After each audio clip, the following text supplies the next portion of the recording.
Oh,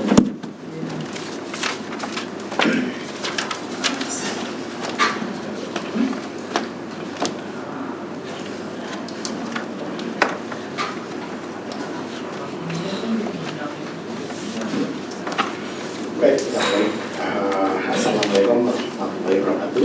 Waalaikumsalam. Selamat siang, salam sejahtera kepada semuanya. Pada hari ini Rabu tanggal 25 Oktober 2023, masih 11B akan melakukan sidang pemeriksaan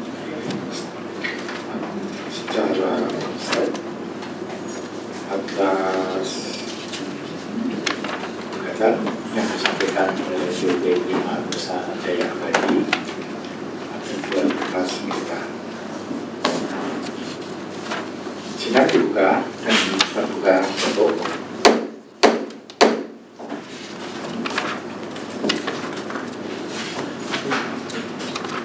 ini sidang yang kelima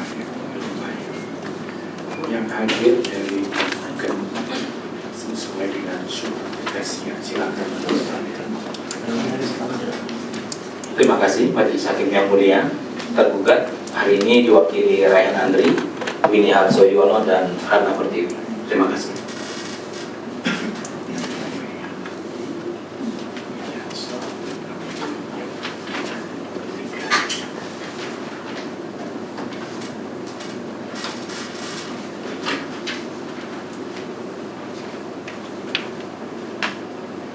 Ya, surat tugasnya sesuai.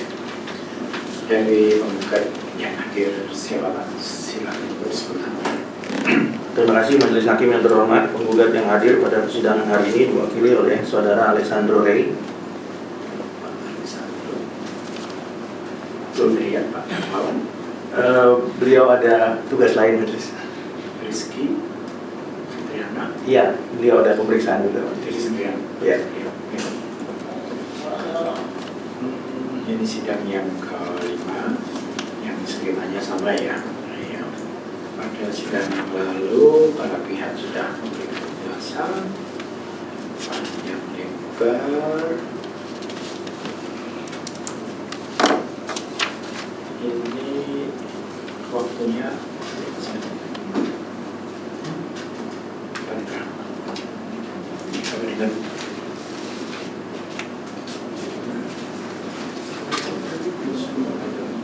belum masih ada ya. Oke.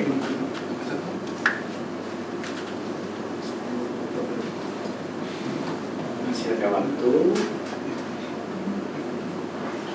Catatan majelis pada sidang lalu penggugat sudah memberikan yang lebar mengenai penjelasan tertulis yang sudah disampaikan oleh tergugat.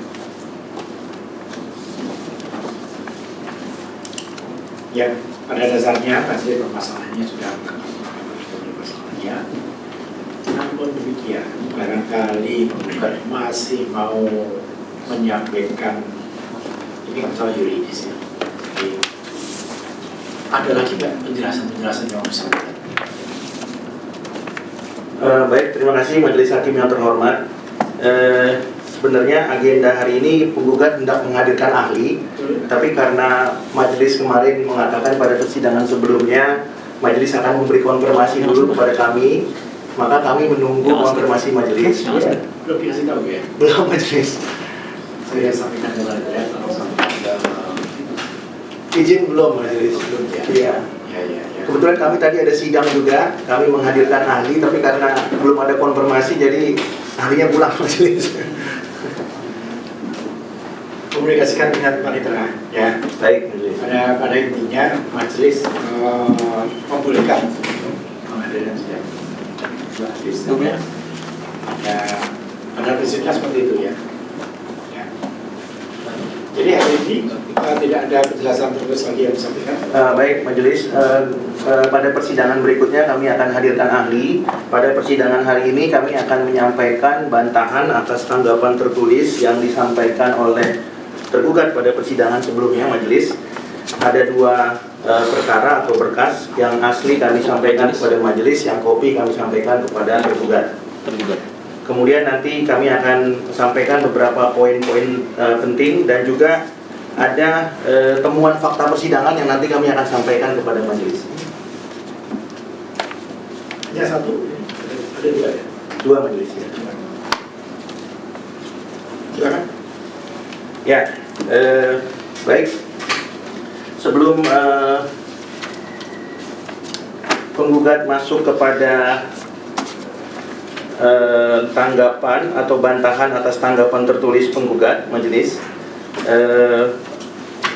pertama-tama kami ingin menyampaikan dulu alat bukti surat ya, sebagai alat bukti yang nantinya mohon dimuat dalam pertimbangan hukum majelis hakim. Kami sampaikan terlebih dahulu kopinya kepada majelis dan juga kepada tergugat. Ini berkaitan dengan relevansi antara yang menurut tergugat surat tugasnya sudah diterbitkan tapi tidak bersesuaian dengan LPP yang diterbitkan oleh tergugat sendiri ya, dan tidak bersesuaian dengan keterangan tergugat dalam surat jawaban yang dikirimkan kepada kami ya. Jadi kami mengirimkan surat ya kepada tergugat sebelum persidangan, lalu kemudian tergugat menjawab ya. Jadi dari jawaban surat tergugat dengan LPP kemudian dengan persidangan ini itu tidak bersesuaian ya. Nah, maka kami akan sampaikan dulu alat buktinya.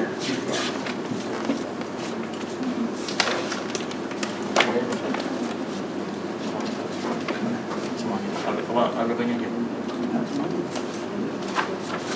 Ini untuk majelis.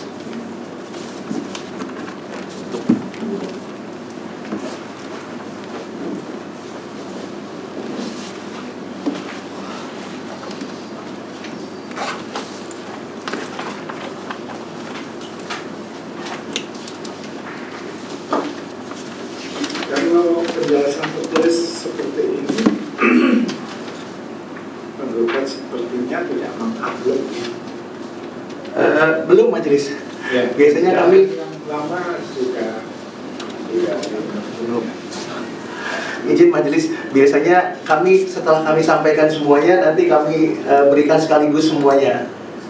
Karena kebetulan ada banyak sekali yang ini. Tapi kalau majelis mau seperti itu nanti kami akan kirimkan. Saya bisa mengikuti. Oh siap. Ya. Kalau soft copy kan bisa dibawa kemana-mana. Oh iya, baik majelis. Pada saat proses ini, kuasa hukum sebagai penggugat pada awalnya mengikuti majelis. Mengikuti Dari awal sampai prosesnya sana ya. Betul. Ya. Sampai kami tahu AR-nya, kemudian kami tahu kami sudah mengajukan permohonan pasal 16 yang kemudian diperiksa oleh KPP lama lalu kemudian dialihkan ke KPP baru. Ya. Kami mengikuti. Baik, lanjutkan. Ya, baik. Terima kasih majelis hakim yang terhormat. Di tangan majelis dan tergugat sudah ada dokumen ya. Dokumen yang pertama itu adalah LPP majelis. Karena ini ada dua perkara, jadi ada dua LPP. LPP yang pertama nomor 94, LPP yang kedua nomor 41 ya. Kami akan membahas dulu mengenai cap 1. Itu adalah LPP nomor 94.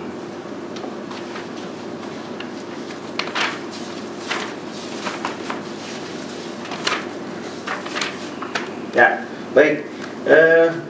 Di tangan majelis sudah ada LPP 94, kemudian juga sudah ada cap 1 ya. Di cap 1 itu sudah kami beri tanda stabilo majelis. Kemudian di tangan majelis ada juga SE41. Sudah kami beri tanda stabilo juga untuk mempermudah ya.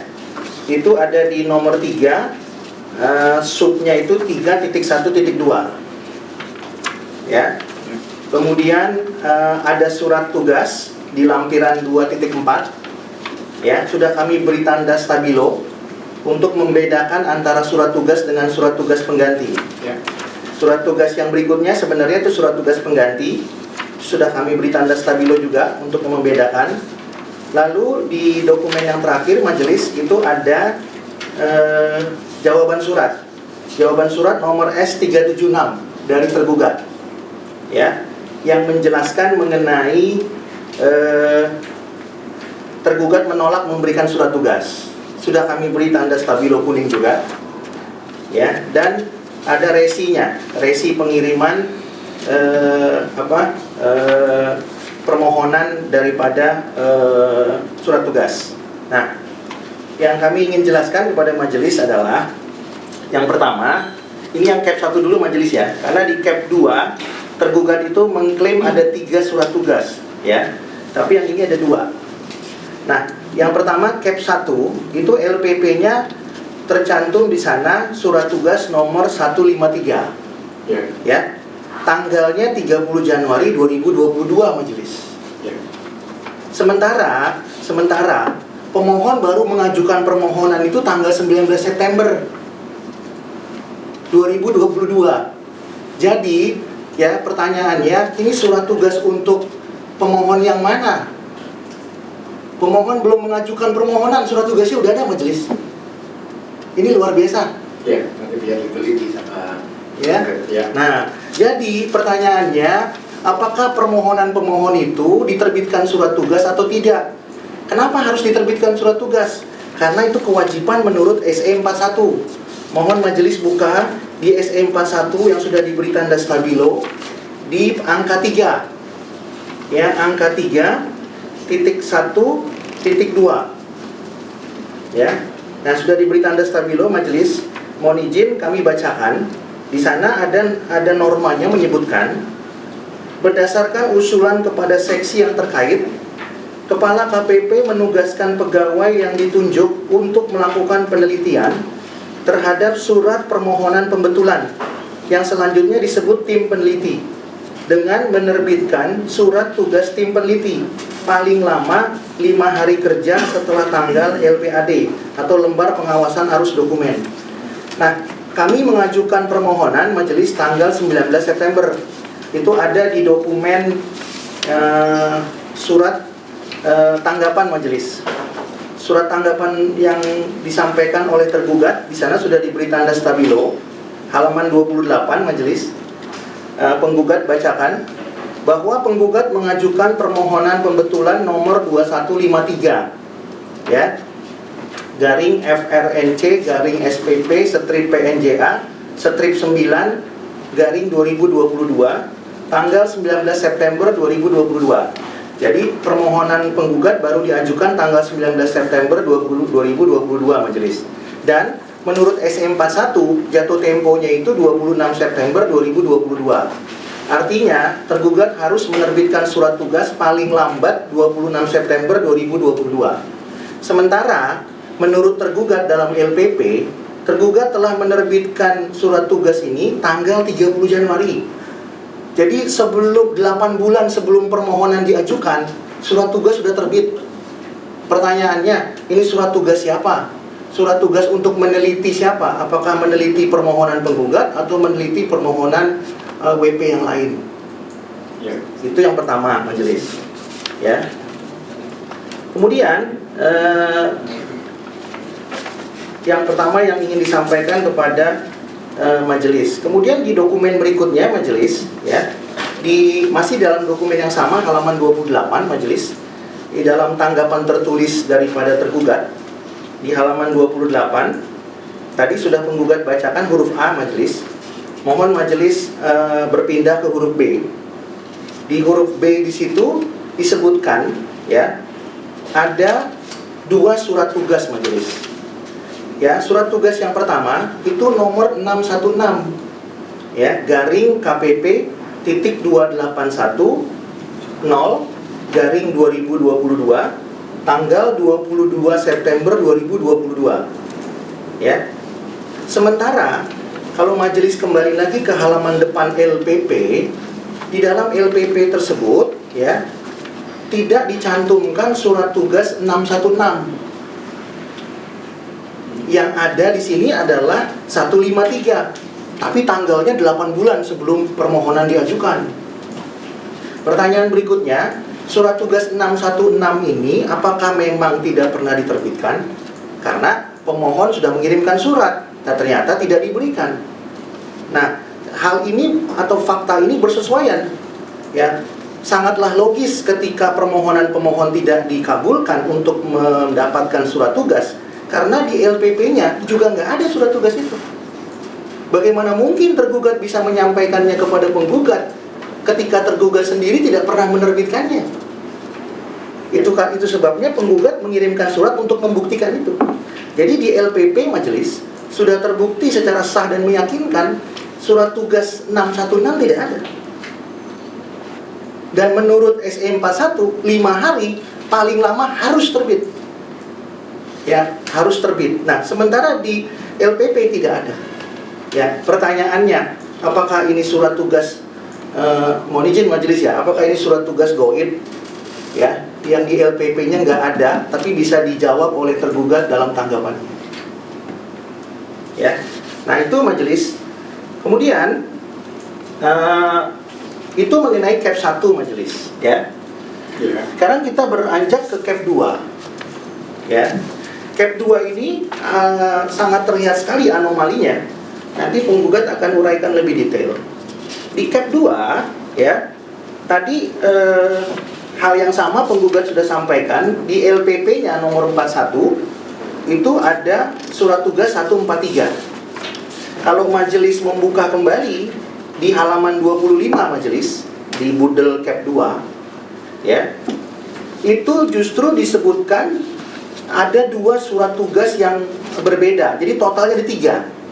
Nah, di LPP nomor 41, ya, itu disebutkan ST 143 tanggal 30 Januari 2022. Kalau yang tadi itu adalah 153 majelis. Kalau yang cap 1 153, kalau cap 2 itu adalah 143.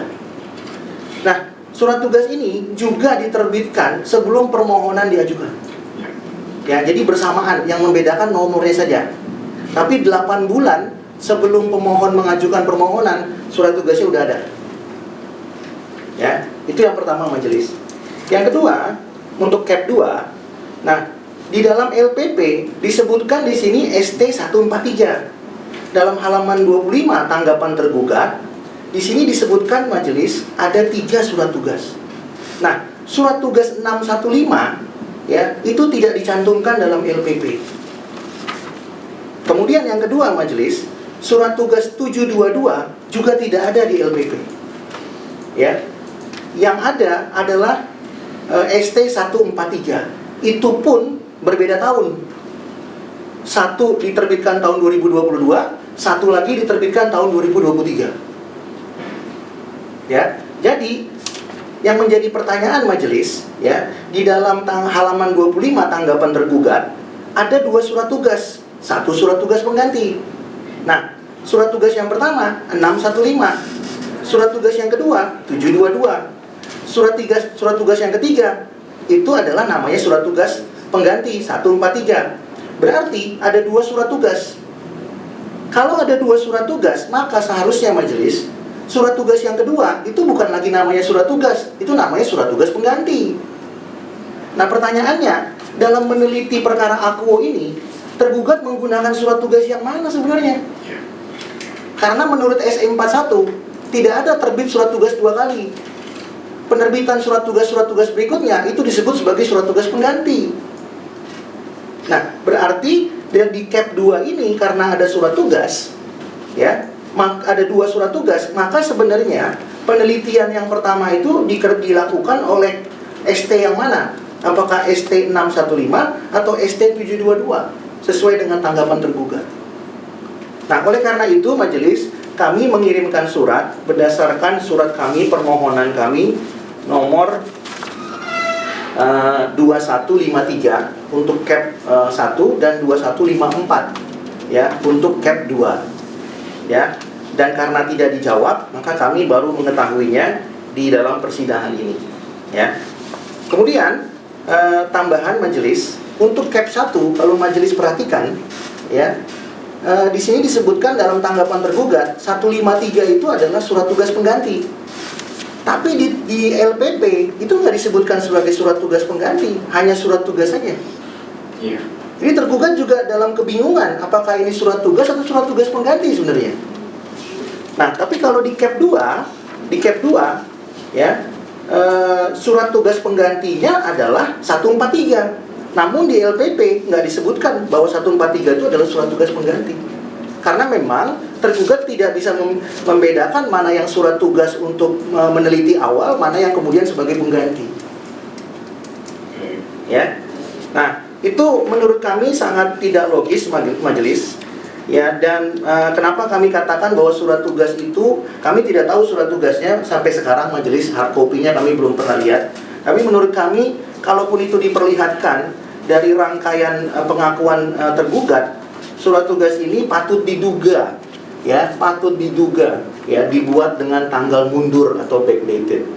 Ya, kalaupun ada yang mana kami tidak pernah lihat di persidangan, ya, kami tetap menduga itu adalah dugaan daripada tindak pidana pemalsuan, karena ketika kami minta kami nggak diberikan, lalu di persidangan muncul segini banyak dan tidak bersesuaian satu dengan yang lainnya.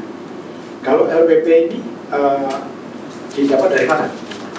LPP diberikan oleh tergugat pada persidangan sebelumnya. Nah, kebetulan majelis kami bersurat kan sebelum sidang dimulai. Jawaban tergugat dengan LPP nggak matching. Ya, padahal kami hanya ingin mencari alat bukti karena kami ditolak permohonannya. Ya, maka kami bersurat. Nah, lalu si tergugat memberikan jawaban. Jawaban itu ternyata nggak matching dengan LPP. Ya. Itu majelis. Oleh karena itu, karena adanya anomali dan kemudian ada menurut kami majelis ya dugaan maladministrasi, maka kemudian kami akan menghadirkan ahli pada persidangan berikutnya.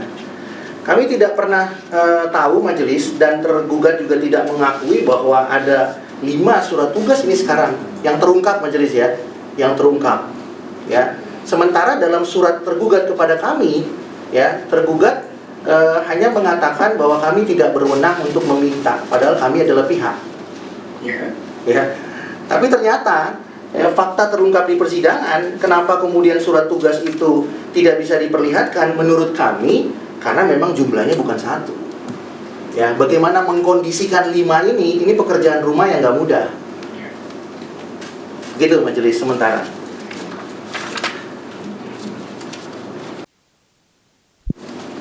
Tapi ini riwayatnya timbul sebelum timbul surat keputusan tadi ya, surat keputusannya. Untuk surat keputusan sendiri, apakah ada hal-hal yang perlu dipertanyakan? Baik, terima kasih majelis hakim yang terhormat. Pada persidangan sebelumnya kami sudah menyampaikan ada beberapa disparitas di sana dalam keputusan. Ya. Salah satunya majelis kami menyampaikan kepada majelis dan tergugat bahwa cap ini adalah cap kopas. Kenapa? Karena tergugat menggunakan dasar hukum yang sudah daluarsa. Tergugat berpendapat tidak ada masalah menggunakan dasar hukum yang daluarsa menurut tergugat, karena ini adalah keputusan pejabat dan keputusan pejabat itu mengakibatkan atau menimbulkan akibat hukum dan konsekuensi hukum, maka menurut kami keputusan pejabat itu tidak boleh menggunakan kata menimbang dengan dasar hukum yang daluarsa, karena akibat hukumnya adalah memberikan konsekuensi atau penghukuman kepada penggugat. Ya, jadi tidak boleh menggunakan dasar hukum yang daluarsa. Nah, majelis hakim yang terhormat, tergugat dalam tanggapannya mengatakan bahwa kalaupun dasar hukum itu sudah tidak berlaku atau daluarsa, tergugat dapat melakukan pembetulan. Faktanya, jangankan melakukan pembetulan, kami mohon surat tugas saja nggak dikasih majelis. Jadi kalau tergugat mengatakan kami bisa melakukan pembetulan dengan pasal 16, lah itu sudah terbukti dari perkara-perkara yang sebelumnya mengenai masa pajak saja yang harusnya dibuat tiap bulan, ya. Tapi menurut tergugat itu digelondongkan dalam 1 tahun, bagi tergugat itu tidak ada masalah, ya. Mereka tidak mau membetulkan itu. Apalagi ini hal yang sangat substantif dasar hukum.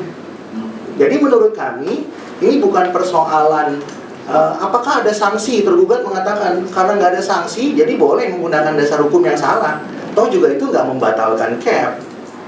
Ya, itu kan menurut tergugat, ya.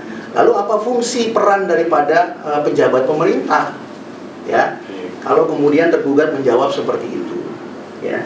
Nah, jadi kami sampaikan majelis pada cap-nya itu, 2 cap itu 01 dan 02. Dasar hukum yang digunakan itu sudah tidak relevan, ya, apalagi PP 74. Ya, itu sudah tidak bersesuaian.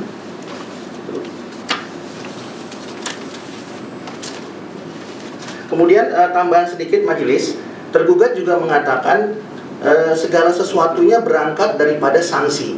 Nah, ini yang perlu kami sampaikan kepada majelis, maka kami juga perlu menghadirkan ahli nanti untuk dimuat.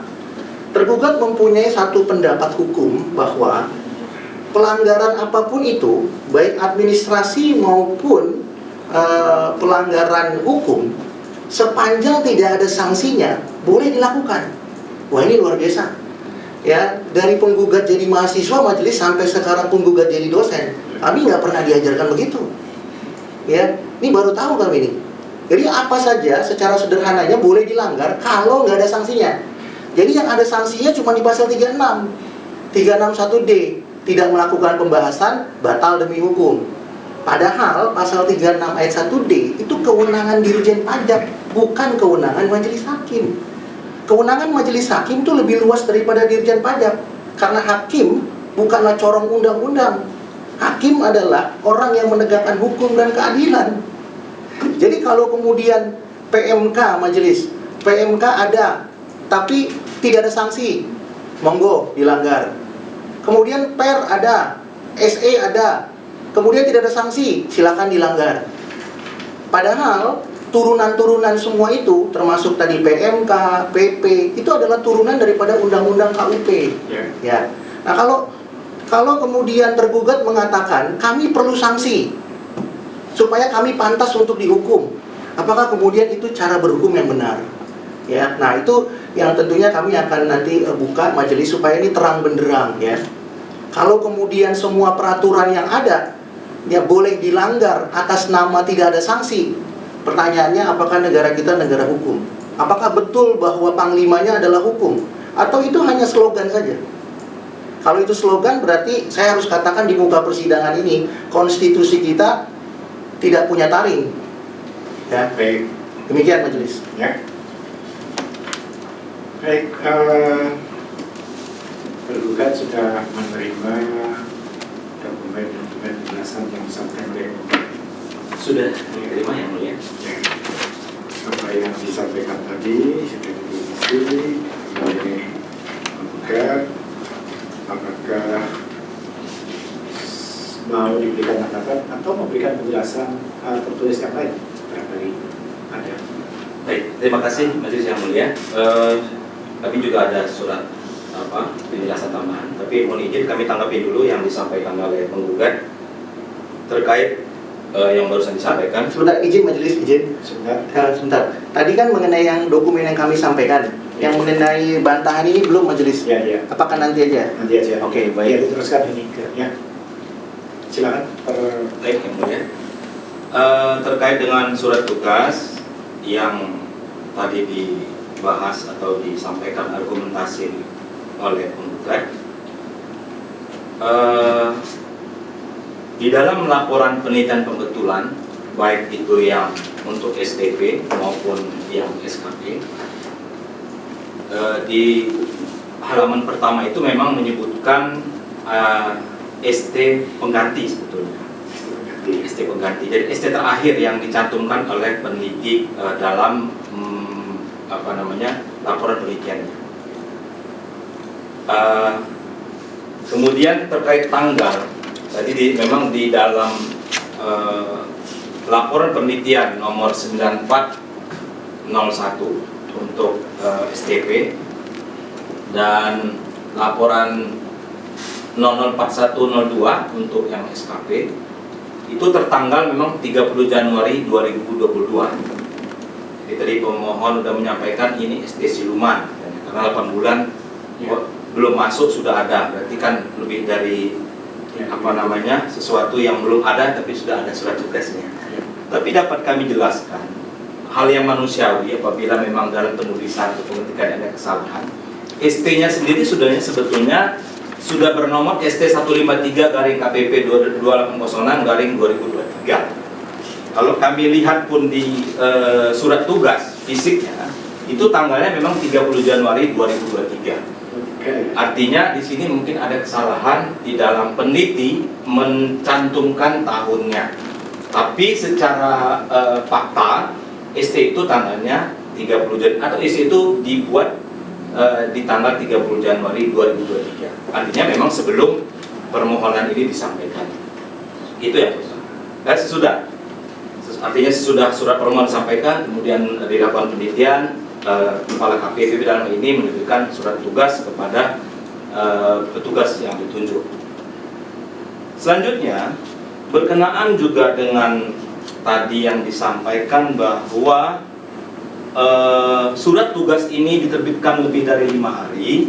Jadi kalau melihat dari runutan surat tugas, saya contohkan yang untuk Cap 001 ya, terkait yang STP, itu ada 2 surat tugas yang tercantum di dalam laporan penelitian petugas peneliti. Itu memang nomor ST pengganti atau ST terakhir, nomor 153 bertanggal 30 Januari 2003. Namun nomor ST yang pertama kali diterbitkan itu nomornya 616 tanggal 22 September 2022. Surat permohonan pembetulan yang diajukan pemohon ini bertanggal 19 September 2022. Artinya jika dihitung dari surat itu disampaikan ke kantor pajak hanya berjarak 3 hari dari tanggal surat tersebut. Artinya 5 hari sebagaimana ketentuan itu belum terlampaui. Itu yang dapat kami jelaskan terkait tadi yang dikatakan ST siluman. Mungkin kami sedikit luruskan itu. Bukan sedikit luruskan, kami luruskan dengan selurus-lurusnya. Selanjutnya, berkenaan dengan jawaban atas surat yang diajukan oleh pemohon, diantaranya S3 nomor 0036 terkait dengan agar diberikannya ST. Tadi pemohon menyatakan bahwa kantor pajak atau tergugat ini tidak mau memberikan atau apa istilahnya tadi ya, melarang atau tidak mau memberikan. Tapi dalam redaksi surat yang kami sampaikan, karena kalau bicara tentang pelaksanaan ketentuan dalam melaksanakan tugas, petugas pajak itu selalu harus berlandaskan ketentuan yang ada. Artinya tahapan-tahapannya seperti apa? Di dalam di dalam jawaban ataupun balasan surat terkait dengan permintaan surat tugas tersebut, jawaban dari kantor pajak Pratama Natar itu menyatakan bahwa kesimpulannya yang mulia berdasarkan SE41 tetap mengacu ke sana karena memang itu yang menjadi landasannya, tentang petunjuk pelaksanaan pembetulan tidak diatur perihal pemberian surat tugas bagaimana yang surat diminta oleh penggugat.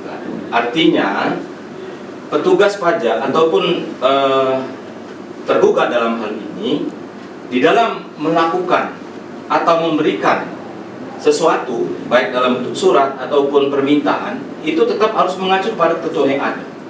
Karena jika petugas pajak atau tergugat ini melakukan sesuatu yang tidak diatur, artinya dia sudah melampaui kewenangan yang diberikan atau dia melanggar ketentuan yang ada. Nah, oleh karena itu kami ingin kembali menegaskan bahwa tidak diberikannya surat tugas atau tidak diperlihatkannya itu karena tetap berlandas kepada ketentuan yang ada, dan tidak ada juga kalimat di sini tidak mau memberikan karena tetap mengacu kepada ketentuan yang ada.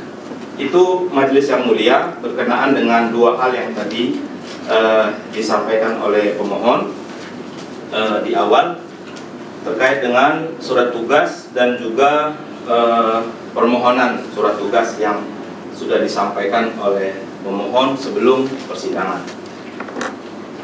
Selanjutnya mohon izin yang mulia, tadi yang mulia juga bertanya apakah kami membuat penjelasan tertulis. Mohon izin pada kesempatan yang persidangan kali ini pun kami membuat penjelasan tambahan yang mulia berkenaan dengan penjelasan yang sudah pernah kami sampaikan secara lisan di dalam persidangan sebelumnya. Mohon izin untuk kami serahkan yang mulia. Ya, sebelum menyerahkan pertanyaannya masalah surat tugas tadi itu, sebetulnya tergugat yang mewakili dalam persidangan ini, ada nggak surat tugas yang dibawa tergugat dalam persidangan ini? Untuk hari ini belum kami bawa yang mulia. Jika memang dimintakan, karena memang kami tidak tahu kalau belum kami persiapkan, tapi ada, kami sudah membaca, sudah kami cetak juga sebetulnya, tapi memang tidak kami bawa. Yang dipertanyakan oleh penggugat, Jika majelis meminta, kami siap untuk kami perlihatkan yang mulia. silakan lanjutkan.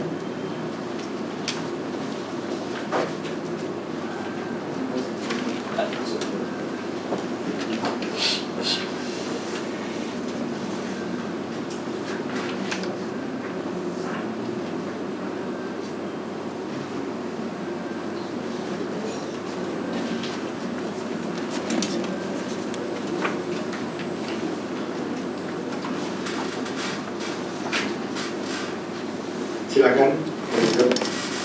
Izin majelis, sebelum masuk ke tadi bantahan tanggapan tergugat, tadi kan masih berkaitan dengan yang kami sampaikan majelis. Ya. Kami ingin mengikuti alur berpikir daripada tergugat, maka kami perlu menanggapi majelis. Tadi kan masih dari dokumen kami tadi yang kami sampaikan. Ya, dari Ya. dokumen itu Iya. yang majelis tanyakan, waktu itu kan masih tanyakan, Ya. masih ada yang mau jelaskan lagi nggak? Ya, baik. Kami mau menanggapi majelis tadi jawaban daripada tergugat ya.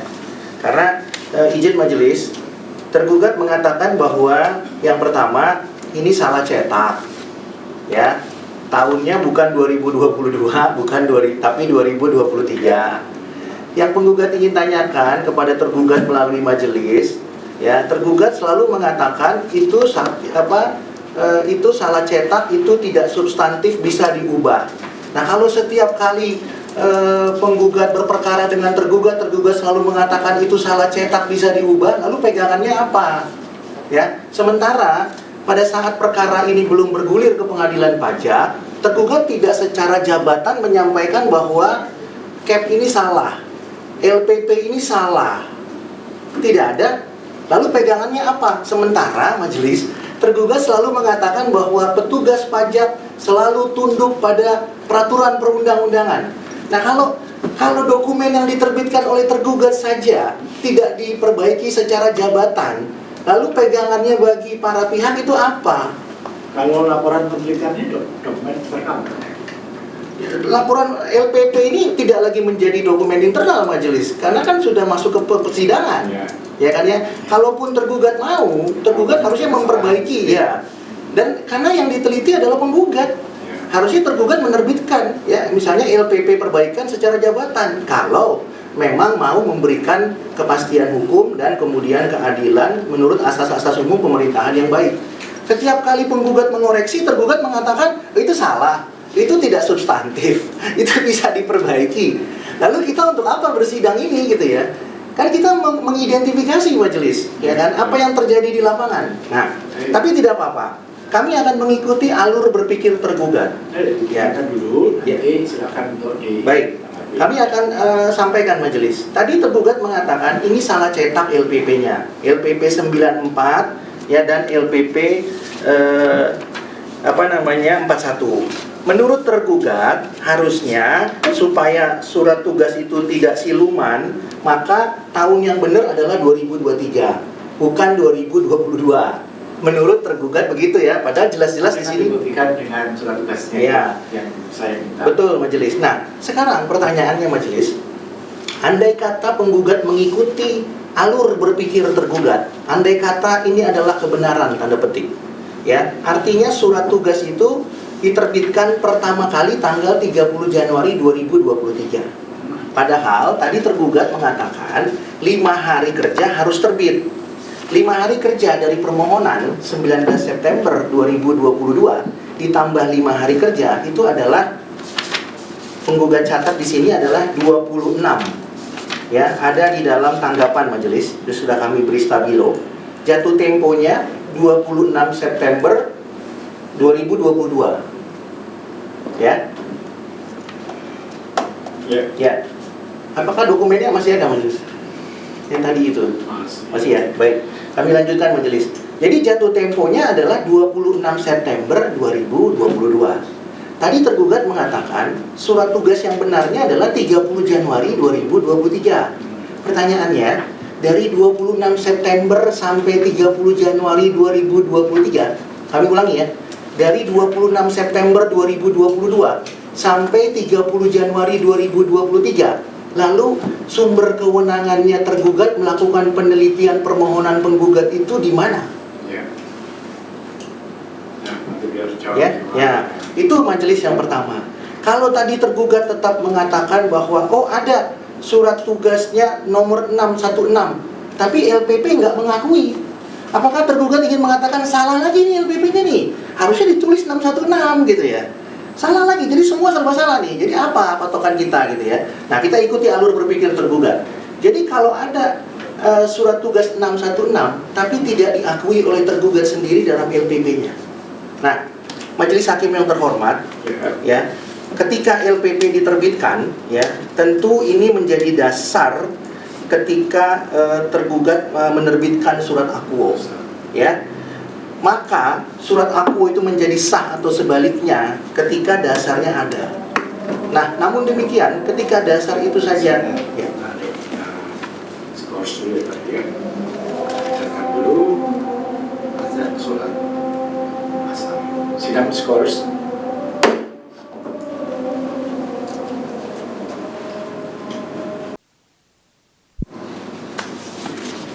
Skors cabut. Silakan lanjut. Terima kasih majelis hakim yang terhormat. Kembali kepada keterangan penggugat tadi, ya. Andai kata tergugat lagi-lagi mengatakan bahwa LPP ini salah tanggal, ya. Tadi kan capnya salah dasar hukum, kemudian LPP-nya salah tanggal lagi misalnya, ya. Lalu tanggapan tertulis juga salah karena nggak matching dengan ini, ya.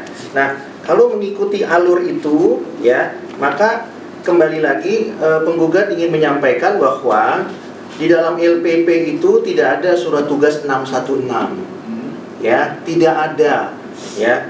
Yang kata tergugat itu tertanggal 22 September 2022. Jadi tergugat ingin mengatakan bahwa tergugat tidak salah karena sudah menerbitkan surat tugas 3 hari, ya, pasca LPAD.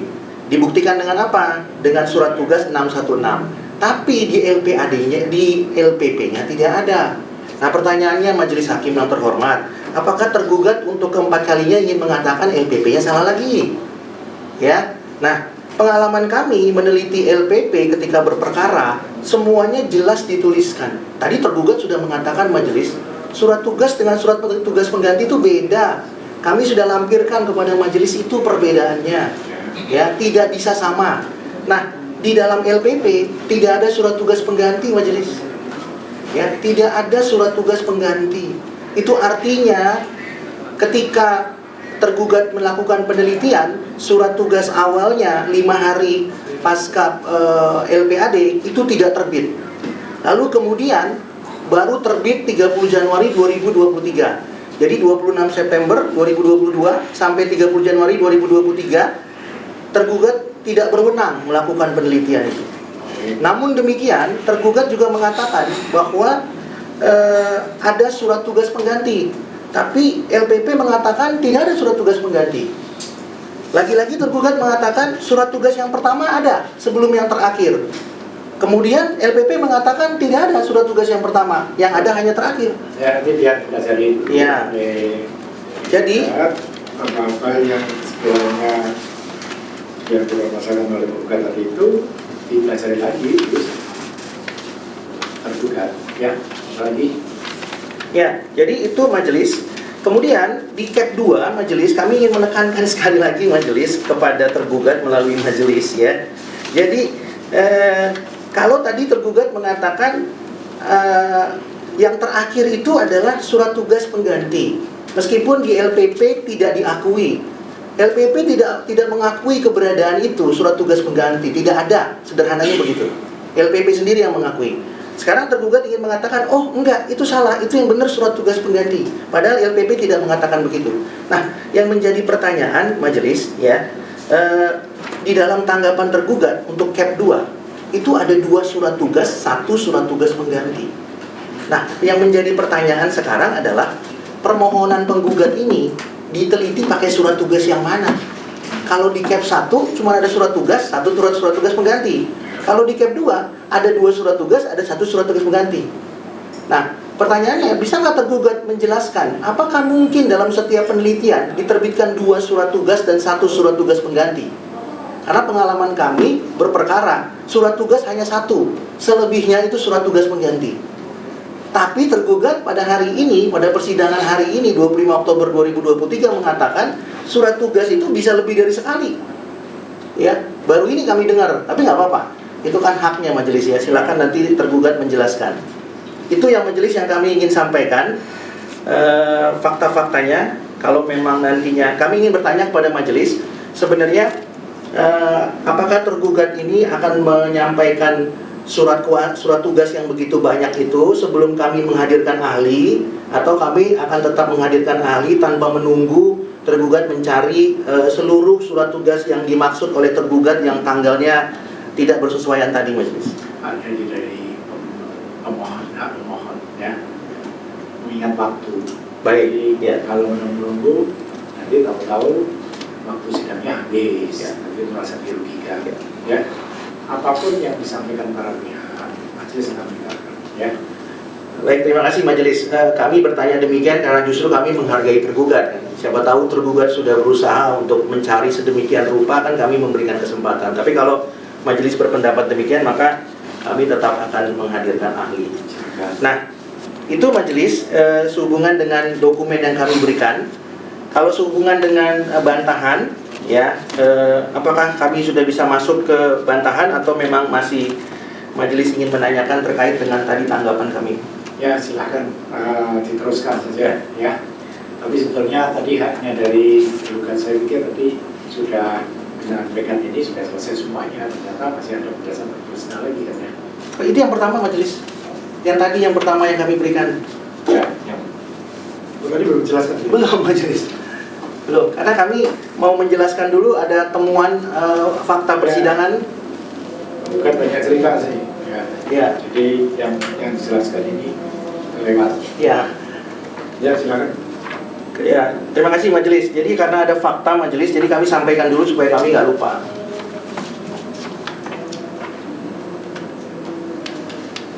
Silakan. Ya, terima kasih majelis hakim yang terhormat. Untuk bantahan yang kami sampaikan, sederhananya penggugat ingin menyampaikan bantahan yang pada pokoknya menerangkan bahwa penggugat itu tidak bisa menerbitkan faktur pajak. Ini sederhananya majelis, tapi uraiannya ada panjang kali lebar di sana. Karena kan apa yang dipersengketakan sepanjang mengenai materi majelis, ya, bukan berkaitan dengan formalnya.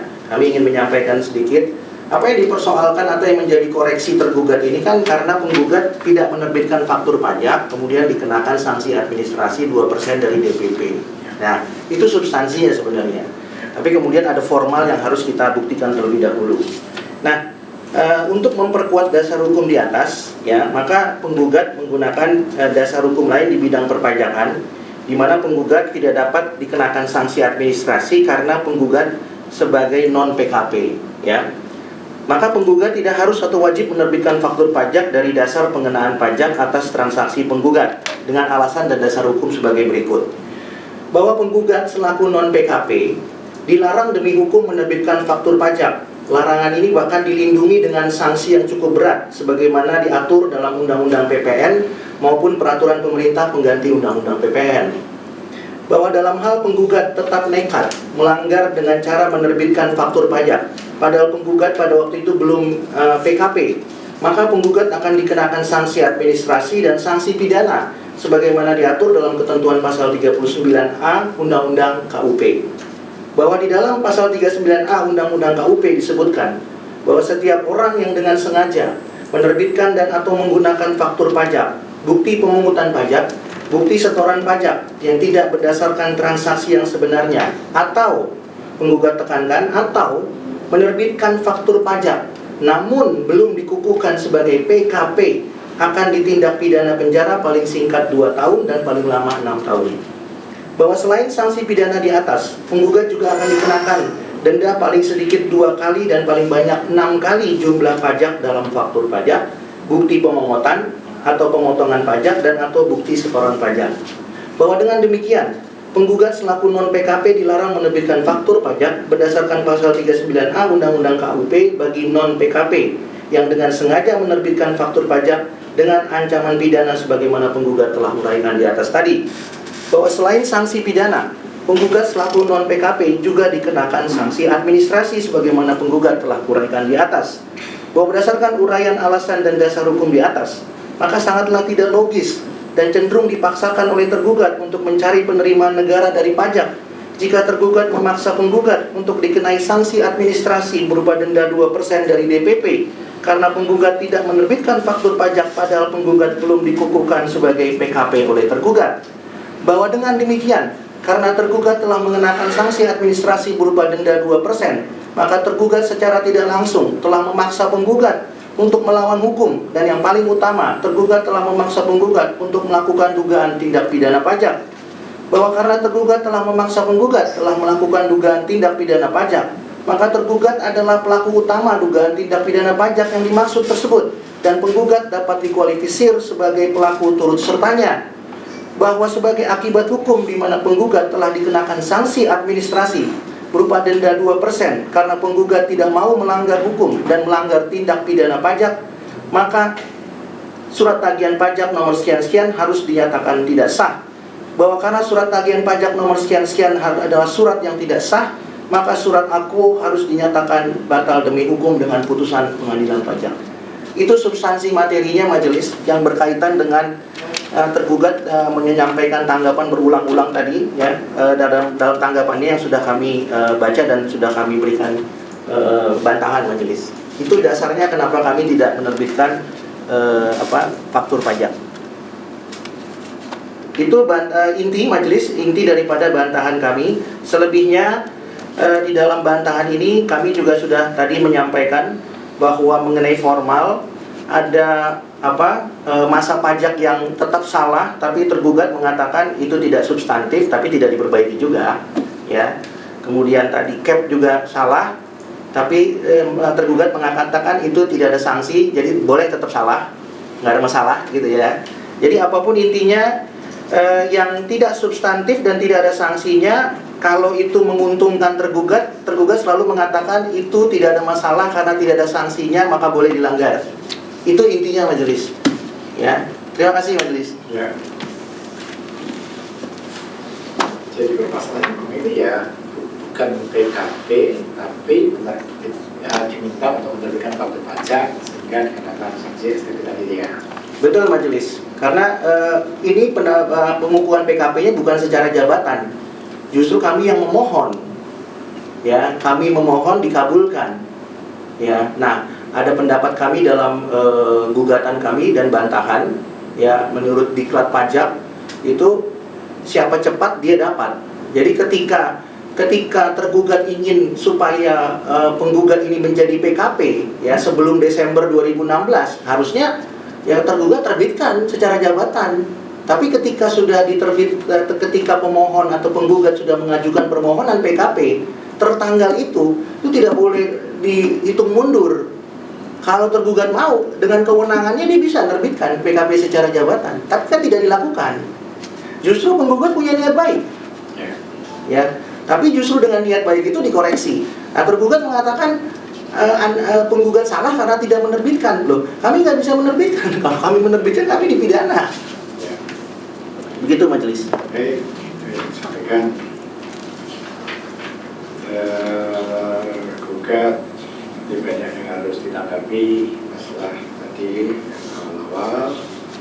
Silakan nanti dibuatkan tertulis ya terlibat ya. Yang barusan yang sampaikan masalah substansi itu silakan untuk dipelajari Tapi kalau mau disampaikan secara lisan silakan. Ya. Ya, izin yang mulia, kami menanggapi secara langsung secara singkat saja dulu terkait yang baru saja disampaikan oleh pemohon, oleh penggugat. Tadi sudah masuk ke materi. Menurut penggugat ini tidak boleh membuat faktur, sehingga kalau menunjukkan faktur malah salah ya. Dan menyatakan bahwa sebetulnya yang mengajukan permohonan PKP itu adalah penggugat sendiri. Dapat kami sampaikan Majelis Hakim yang mulia bahwa sebetulnya kepada penggugat ini di tahun 2016 itu sudah pernah dihimbau oleh kantor pajak terkait dalam hari KPP Natal agar mengajukan permohonan untuk pengukuhan PKP. Jadi wajib pajak kami istilahkan pada saat itu dihimbau oleh KPP untuk mendaftarkan diri menjadi PKP karena dilihat bahwa selama tahun 2016 itu sudah melakukan transaksi yang terdapat objek PPN-nya Atau omsetnya sudah melampaui ketentuan. Secara detail nanti kami teliti kembali yang mulia, tapi memang di situ sudah ada transaksi. Atas dasar itu, kemudian pemohon ini juga mengajukan pengukuhan PKP untuk dikukuhkan sebagai PKP. Nah, kemudian dilakukan pemeriksaan dan di dalam pasal 2 ayat 4A, ayat 4 maupun ayat 4A itu kan memang kewajiban perpajakan bagi wajib pajak yang diterbitkan NPWP atau dikukuhkan sebagai PKP secara jabatan untuk yang 4A-nya dihitung sejak wajib pajak memenuhi persyaratan subjektif dan objektif sesuai dengan ketentuan perpajakan paling lama 5 tahun sebelumnya, 5 tahun sebelum dikukuhkan sebagai PKP. Dan ini kembali lagi mengutip bantahan ataupun tanggapan dari pemohon yang pada persidangan sebelumnya, dalam tanggapan sebelumnya juga mengutip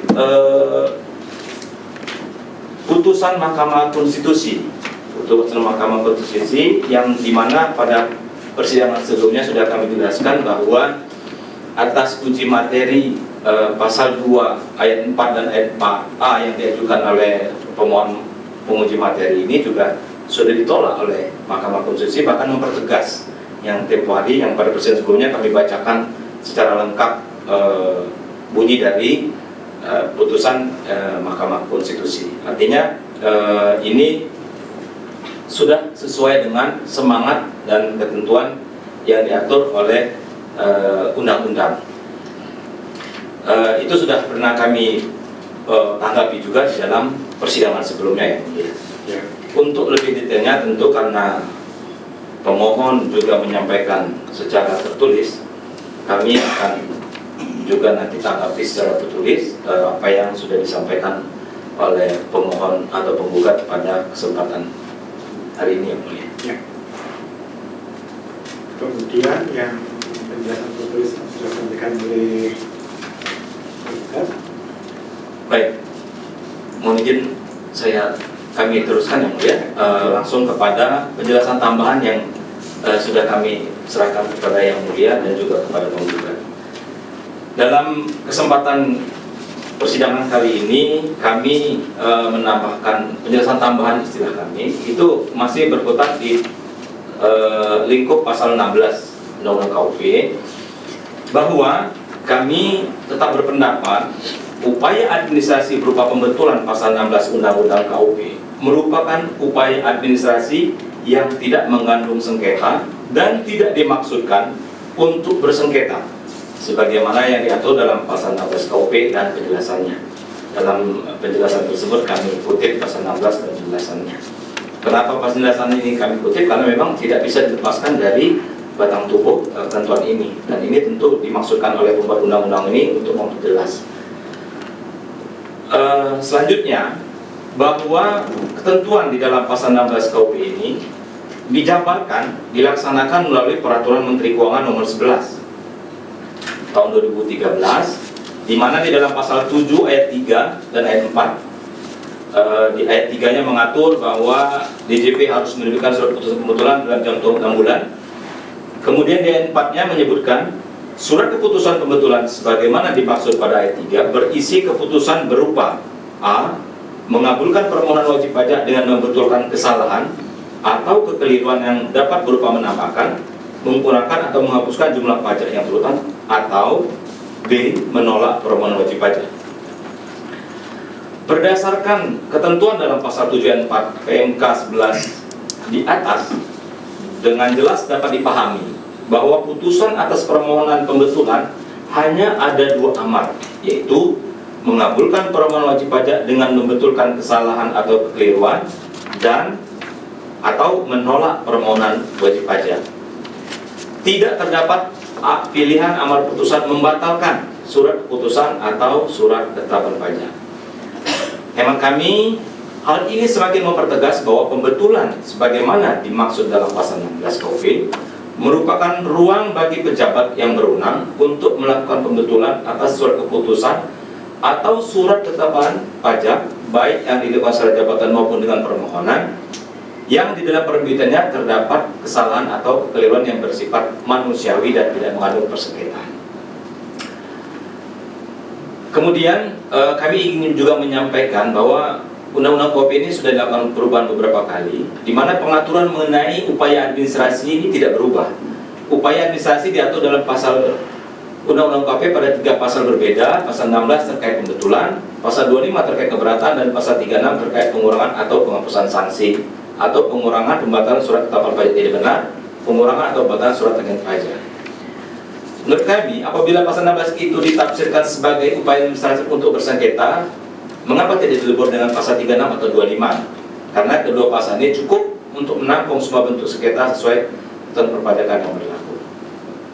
Selanjutnya, terkait dengan surat tugas, kami ingin menyampaikan tanggapan kami dari 2 perspektif. Yang pertama, perspektif kewenangan. Nah, ini perlu kami sampaikan bahwa kewenangan itu melekat pada pejabat. Oleh karena itu, terdapat istilah pejabat yang berwenang. Dalam wewenangnya itu, pejabat memiliki kuasa untuk memutuskan suatu permohonan. Dalam konteks permohonan pembetulan, wewenang memutuskan adalah pada Kepala KP Kanwil atau Kepala KPP sesuai ketentuan perundang berlaku. Hal tersebut dengan kewenangan diatur dalam Kep Dirjen 206 tanggal 21 Mei 2021 bahwa Kepala KPP dan lampiran bagian C bahwa Kepala Kanwil berwenang melakukan proses penyelesaian permohonan pembetulan yang diajukan oleh wajib pajak atau secara jabatan sepanjang surat keputusan tersebut diterbitkan oleh pejabat di lingkungan KPP atau lingkungan Kanwil DJP. Sesuai surat edaran SE41 bahwa dalam melaksanakan kewenangan tersebut, pejabat yang berwenang menugaskan bawahan atau pegawai yang ditugaskan untuk memproses permohonan pembetulan sesuai dengan surat tugas. Bahwa SE41 bertujuan untuk mendorong tertib administrasi penyelesaian permohonan pembetulan dan pembetulan secara jabatan. SE ini merupakan pemberitahuan kepada Dirjen kepada Kepala KPP atau Kanwil mengenai ketentuan dalam suatu ketentuan perundangan untuk segera dilaksanakan, khususnya terkait proses bisnis pembetulan. Kemudian selanjutnya perspektif surat tugas, bahwa sesuai tata naskah dinas, secara substansi, surat tugas itu berisi tugas dari atasan kepada bawahan untuk melaksanakan perintah pekerjaan sesuai dengan SE41. Dalam hal ini bertujuan untuk mendorong tertib administrasi penyelesaian permohonan pembetulan dan pembetulan secara jabatan. Perlu ditegaskan bahwa di dalam PMK 11 tentang tata pembetulan tidak terdapat norma A. Bahwa surat tugas harus ditunjukkan kepada wajib pajak, B. Bahwa apabila surat tugas tidak ditunjukkan kepada wajib pajak maka surat keputusan pembetulan batal demi hukum, dan C. Apabila surat tugas tidak dibuat maka surat keputusan pembetulan batal demi hukum. Demikian yang mulia, ini juga sekaligus menjawab tadi sebetulnya yang tadi disampaikan di awal berkenaan dengan nomor ataupun tanggal surat tugas yang di dalamnya secara manusiawi terdapat kekeliruan pencantuman di dalam laporan penelitian pembetulannya. Namun substansinya adalah surat tugas tersebut ada dan akan kami tunjukkan, dan waktu penerbitannya pun tidak melampaui batas waktu yang ditentukan. Demikian Majelis Hakim yang mulia, penjelasan yang dapat kami sampaikan. Terima kasih. Kalau PMK 11 ini dilampirkan? Mohon izin yang mulia, belum kami lampirkan. Mungkin kami mohon izin kami lampirkan di berikutnya. Di pasal berapa yang bahwa dikatakan tidak terdapat norma bahwa surat tugas harus ditunjukkan dan sebagainya dan seterusnya. Ya, baik. Itu penggugat yang disampaikan oleh tergugat dalam menanggapi masalah surat tugas yang dipermasalahkan oleh penggugat. Ada tambahan? Baik, terima kasih Majelis Hakim yang terhormat. Kami perlu menanggapi dulu secara lisan, nanti kami akan tuangkan secara tertulis. Yang pertama, tergugat membantah atau menanggapi mengenai putusan MK, ya. Sehubungan dengan apa yang kami sampaikan tadi, perlu kami sampaikan kepada majelis dan juga kepada tergugat, ya. Kalau tergugat berpendapat seperti itu, sebaiknya tergugat menghadirkan ahli, ya, daripada tergugat menafsirkan sendiri. Ya, kenapa demikian majelis? Karena putusan MK itu tidak menegasikan pasal 39A Undang-Undang KUP. Ya, putusan MK itu hanya memberikan pertimbangan hukum terkait dengan yang dimohonkan.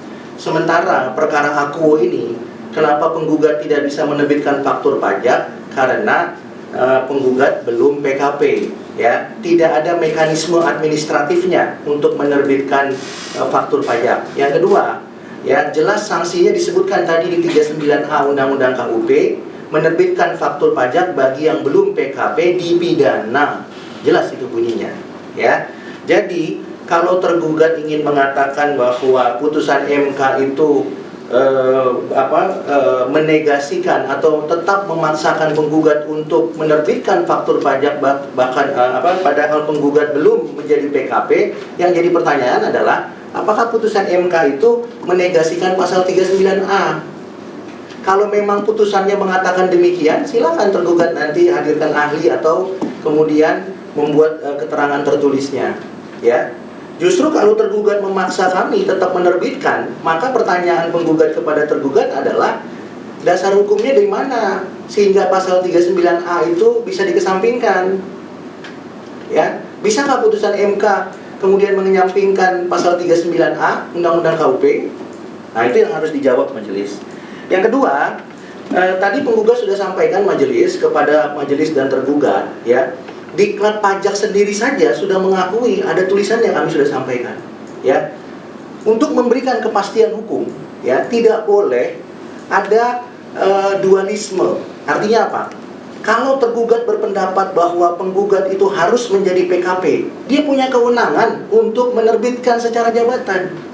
Tapi ketika kewenangan itu tidak dilaksanakan, maka bebannya jangan diberikan kepada penggugat atau WP. Nah, ini yang menjadi persoalan sekarang. Tergugat tidak mau menerbitkan secara jabatan, tapi kemudian menyalahkan wajib pajak. Kalau tadi tergugat ingin mengatakan bahwa tergugat sudah menghimbau, ya, tergugat sendiri boleh hadirkan AR-nya di sini, ya. Kenapa begitu majelis? Karena pada waktu itu tidak ada aturan untuk produk ikan air payau itu kemudian menjadi terutang PPN. Itu sudah dijelaskan, ya. Nah, tapi kemudian muncullah peraturan itu. Setelah muncul peraturan itu, majelis barulah kemudian penggugat mendaftarkan diri. Nah, karena PMK-nya pada waktu itu belum ada, maka menurut penggugat tidak ada kewajiban itu dan tidak terutang PPN. Nah, kalau tergugat berpendapat bahwa tergugat sudah menghimbau, silakan hadirkan AR-nya. Ya, silakan untuk membuktikan itu. Tapi faktanya adalah penggugat tidak mungkin menerbitkan faktur kalau belum PKP. Dan diklat DJP sendiri yang sudah mengatakan itu. Nah, itu yang pertama majelis. Kemudian tergugat juga mendasarkan atau mendalilkan mengenai pasal 16. Nah, kami sedikit ingin mengulang saja. Ini pasal 16 ini selalu tergugat ulang-ulang bahwa kenapa lahir pasal 16? Kalau mau berperkara, sederhananya tergugat ingin mengatakan jangan ajukan pasal 16, ajukan saja pasal 36, ya. Tapi jangan pasal 16 karena 16 itu tidak ada sengketa. Nah, pertanyaan penggugat sederhana. Kalau yang tidak ada sengketanya saja, tergugat tidak mampu melakukan perbaikan secara jabatan. Artinya, penggugat harus berinisiatif untuk mengajukan. Nah, mengajukan itu tentu harus ada dasarnya. Nah, salah satunya adalah pasal 16. Nah, pertanyaannya pasti tergugat akan mengatakan, kenapa tidak mengajukan pasal 36? Kalau gitu pertanyaan penggugat dibalikin lagi kepada tergugat. Kalau ternyata di pasal 36 penggugat belum semuanya menyampaikan permohonan pembatalan, apakah kemudian hak penggugat menjadi hapus? Apakah kemudian kalau ada WP yang baru tahu majelis, oh seharusnya nggak begini loh, seharusnya kami nggak boleh diberikan sanksi, lalu dia nggak boleh mengajukan upaya? Karena banyak WP yang nggak paham. Apakah kemudian haknya menjadi hapus? Karena tergugat mengatakan harusnya pasal 25 keberatan, harusnya pasal 36. Kalau bisa jangan 361A, tapi 361B dan 1C saja. Ya. Nah, kalau itu yang tergugat maksud, maka ya undang-undang KUP ini ya kan tidak memberikan keadilan. Justru penggugat ingin bertanya kepada tergugat, di mana tolong berikan satu pasal aja norma yang mengatur bahwa ada pembatasan dalam undang-undang KUP. Ketika kasusnya seperti ini, maka yang harus ditempuh upayanya adalah ini dan tidak boleh ini. Itu di mana normanya? Ya, kami sampaikan kepada majelis waktu itu di perkara yang lain, di majelis yang lain, kantor pusat hadir di sini, ya. Dan kantor pusat pun sebenarnya berbeda pendapat juga dengan yang disampaikan oleh tergugat. Secara undang-undang tidak ada kafling itu. Kafling yang mengatakan kalau menempuh upaya misalnya pasal 36 kemudian pasal 16 menjadi hapus. Ya, undang-undang tidak pernah melarang itu. Kenapa? Karena undang-undang itu diterbitkan oleh pemerintah maupun oleh DPR untuk memberikan keadilan, bukan untuk dibatasi. Nah, itu yang pertama majelis. Yang kedua, tadi tergugat mengatakan bahwa pasal 36 ini hanya untuk pembetulan saja. Pembetulan yang tidak substantif dan tidak material. Ya, itulah diajukannya. Nah, pertanyaannya, kalau cuma hal-hal yang bersifat sepele, nah ini tergugat boleh jawab nanti majelis dalam penjelasan berikutnya. Kalau hanya bersifat hal-hal yang sepele, untuk apa dimasukkan dalam undang-undang? Kalau kita belajar undang-undang P3, undang-undang itu lahir harus memenuhi syarat yuridis, sosiologis, filosofis. Pertanyaannya, kalau tergugat tadi mendalilkan ini cuma masalah sengketa, salah tulis saja atau yang tidak substantif, tidak penting, apakah itu memenuhi syarat yuridis, sosiologis, dan filosofis? Ya, sementara negara menganggarkan puluhan miliar untuk membuat pasal-pasal dalam KUP. Kalau cuman maksudnya adalah untuk membetulkan hal-hal yang sepele, apakah itu? Itu yang kami tidak atau belum pernah pelajari sebelumnya. Tapi kalau tergugat nanti mau, kami akan senang hati akan belajar dan bertanya kepada ahli yang dihadirkan oleh tergugat.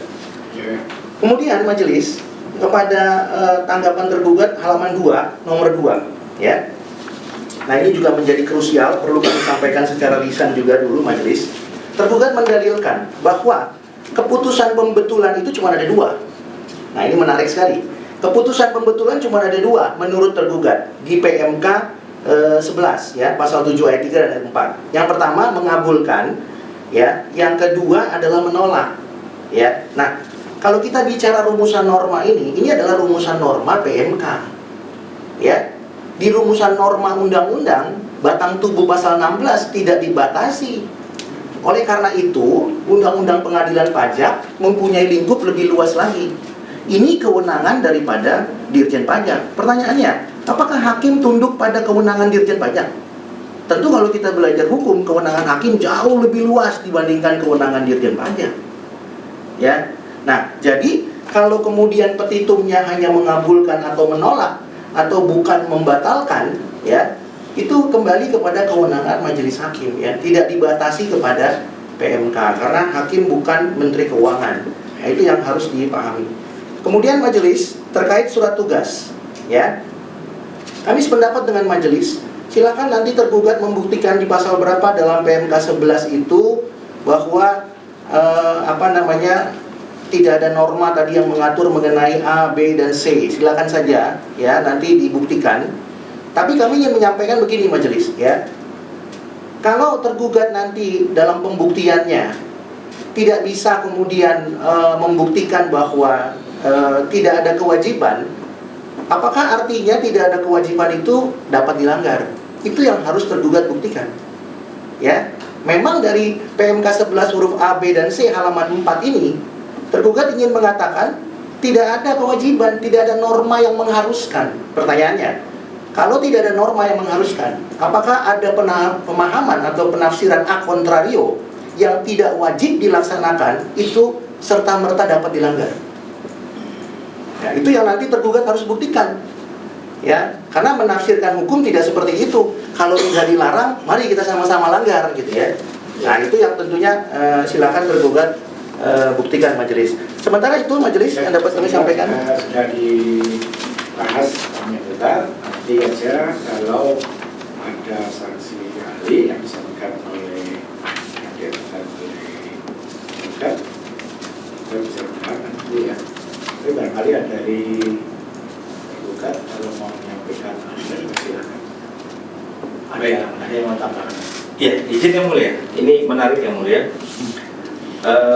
Diskusi kalau boleh saya sampaikan begitu ya mulia ya, di muka persidangan ini.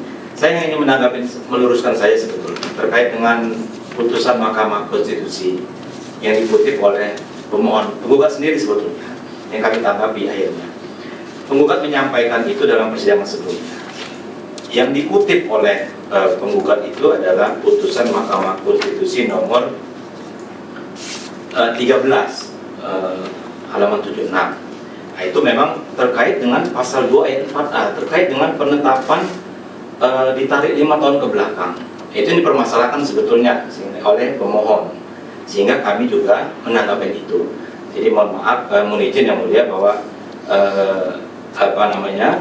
pendapat kami tadi lebih kepada menanggapi apa yang menjadi tanggapan dari pemohon sebelumnya. Bahkan dalam surat tanggapan tersebut, pemohon menyatakan bahwa berdasarkan uraian di atas, tergugat telah melanggar pasal 2 ayat 4A Undang-Undang KP dan putusan Mahkamah Konstitusi nomor 13 garing PUU strip 14 garing 2Q16 dan pasal 10 dan seterusnya. Artinya memang pemohon pun merujuk kepada putusan Mahkamah Konstitusi ini. Jadi untuk lebih fair juga kami juga menanggapi terkait dengan putusan ini. Itu majelis yang mulia.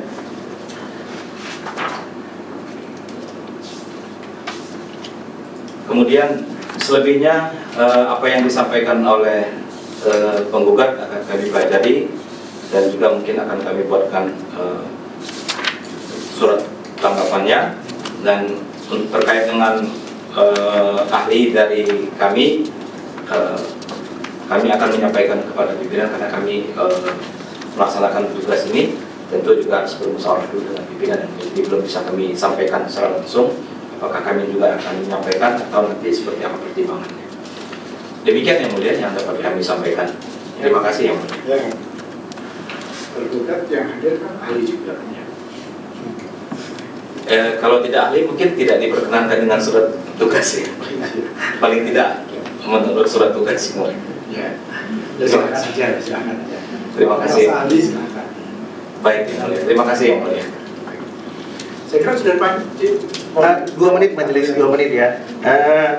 Kami senang berperkara dengan tergugat majelis karena tergugat kan open minded ya. Kita ingin mencari fakta persidangan. Temannya habis selesai sidang juga sudah bicara. Ya, semua teman-teman kami majelis. Teman-teman. Ya, majelis hakim yang terhormat, kami menghargai pendapat tergugat tadi berkaitan dengan putusan MK. Memang betul kami mengutip putusan MK. Tapi tergugat belum menyampaikan tanggapan dan mungkin membacanya belum secara komprehensif. Sebelum ada putusan MK, kami sudah menyampaikan diklat pajak saja sudah mengakui bahwa demi memberikan kepastian tidak boleh ada tumpang tindih atau overlapping. Ada tulisannya yang menulis itu siapa, nama penulisnya, diklat Kementerian Keuangan. Jadi ketika penggugat mau ditetapkan BKP oleh tergugat, ya, secara jabatan, dari situ argonya jalan. Tapi kalau tergugat tidak mau menggunakan kewenangannya, maka argo itu jalan pada saat diajukannya permohonan oleh wajib pajak. Jelas, itu tidak ditanggapi tergugat. Nah, lalu kami menguraikannya majelis sampai keputusan MK. Jadi kalau mau menanggapi, tolong ditanggapi dari awal sampai akhir, hulu sampai hilir, supaya tidak ada yang putus. Kan begitu. Nah, kemudian tadi kami tambahkan lagi bahwa pasal 39A pun memang belum dibahas, ya. Loh, kenapa? Karena pasal 39A itu adalah salah satu alasan penghalang bagi kami. Nah, silakan nanti tergugat menjawabnya. Jadi, bagaimana tergugat menjawab ketika dirinya sendiri sebenarnya sudah mengakui oleh diklat Kemenq yang sudah mengakui tidak boleh? Bagaimana tergugat menjawabnya? Nanti kita akan lihat majelis. Ya, tapi tolong ditanggapi. Maksud kami jangan sampai karena ini bersinggungan dengan diri sendiri nggak ditanggapi. Tapi kalau bersinggungan dengan yang lain, misalnya MK, dia bisa menanggapi. Nah, silakan gitu ya, supaya ada keberimbangan. Demikian majelis. Ya. Baik, saya kasih kesempatan juga ke Majelis Hakim Anggota. Tidak ada.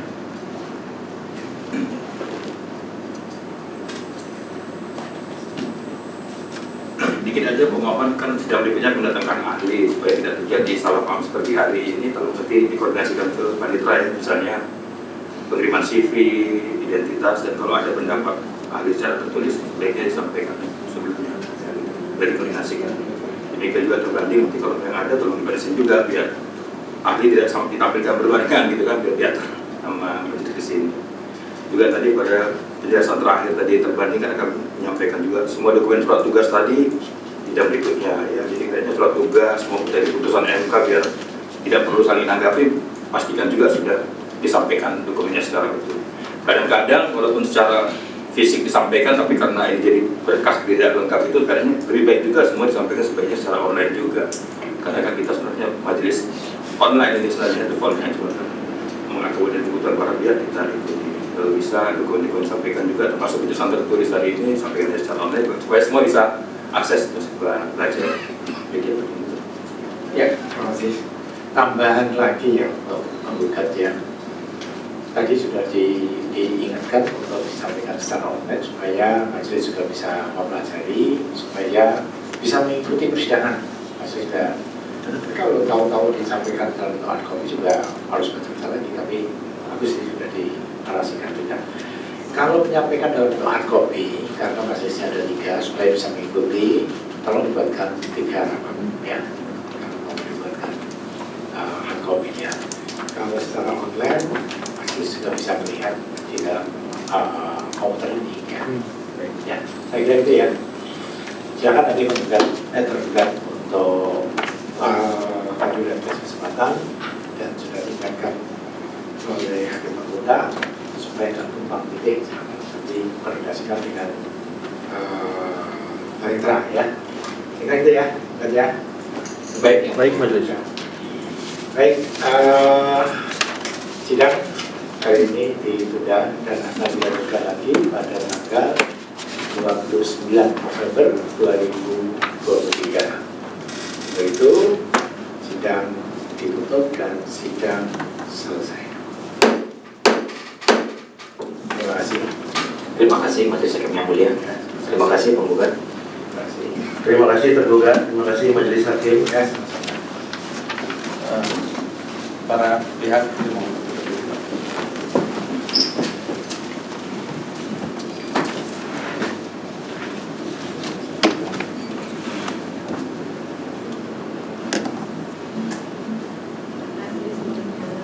Terima kasih para pihak, silakan.